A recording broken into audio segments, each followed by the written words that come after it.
आयोजित निःशुल्क नेत्र परीक्षण शिविर में बतौर मुख्य अतिथि सम्मिलित हुए इंजीनियर अभिनव सिन्हा जी, जो किसी परिचय के मोहताज नहीं है। जम्मू कश्मीर के उपराज्यपाल और गाजीपुर जनपद के पूर्व में सांसद रहे, भारत सरकार के पूर्व में केंद्रीय राज्य मंत्री रहे माननीय मनोज सिन्हा जी के आप सुपुत्र हैं। यहाँ पर आप सम्मिलित हुए, जहाँ पर निःशुल्क नेत्र जांच शिविर का आयोजन किया गया था। बतौर मुख्य अतिथि आप यहाँ पर उपस्थित रहे। महोदय, इस विषय में जो ये कार्यक्रम आयोजित हुआ और जो ये प्रयास किया जा रहा है, इस विषय में आपका क्या कहना है? जी भाई साहब, हम लोगों ने बचपन से एक बात सीखा है कि मानवता का सेवा, उससे सर्वोत्तम सेवा कोई समाज या दुनिया में है नहीं। मैं बड़ा ही सौभाग्यशाली हूँ कि ऐसे पुनीत कार्यक्रम में बतौर मुख्य अतिथि उपस्थित होने का भाई राजकुमार जी ने मुझे अवसर दिया।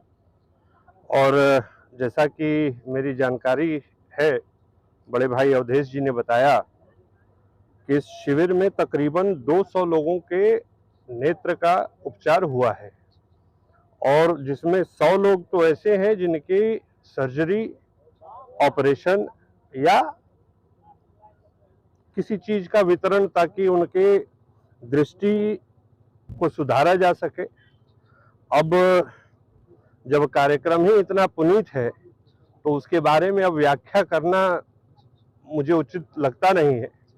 मैं अपनी तरफ से, पूरे भारतीय जनता पार्टी परिवार की तरफ से भाई राजकुमार जी को बहुत बहुत धन्यवाद ज्ञापित करता हूं कि उन्होंने इतने नेक कार्यक्रम का आयोजन किया। और जैसा हम जानते हैं कि विभिन्न कारणों की वजह से दूर सुदूर इलाके के लोग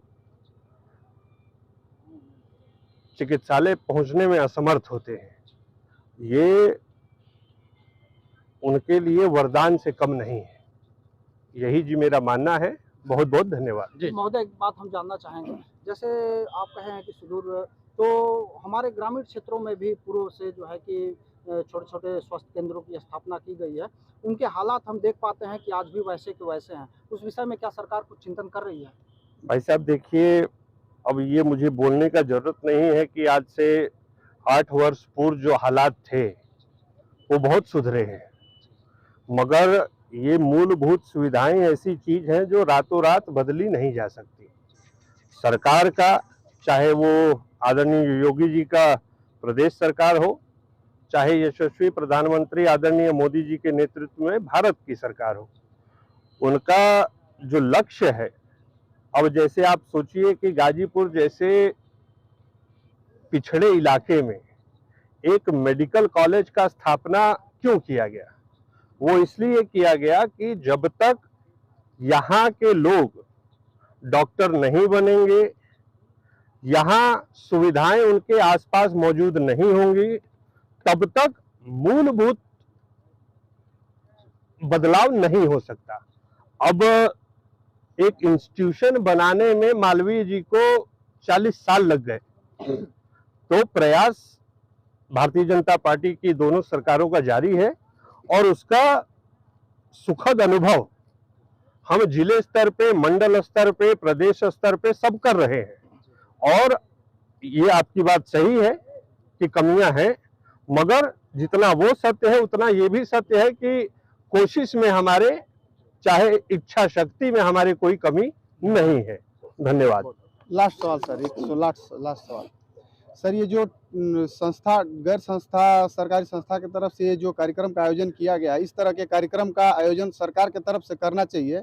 सरकार इसमें कहाँ तक सफल है?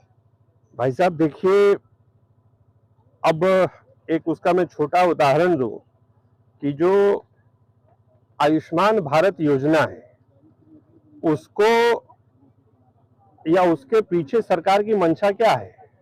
मंशा ये है कि प्राइमरी, सेकेंडरी, टर्शरी केयर में वित्तीय अभाव के कारण जो लोग उपचार से वंचित रहते थे, उनको सशक्त किया जाए।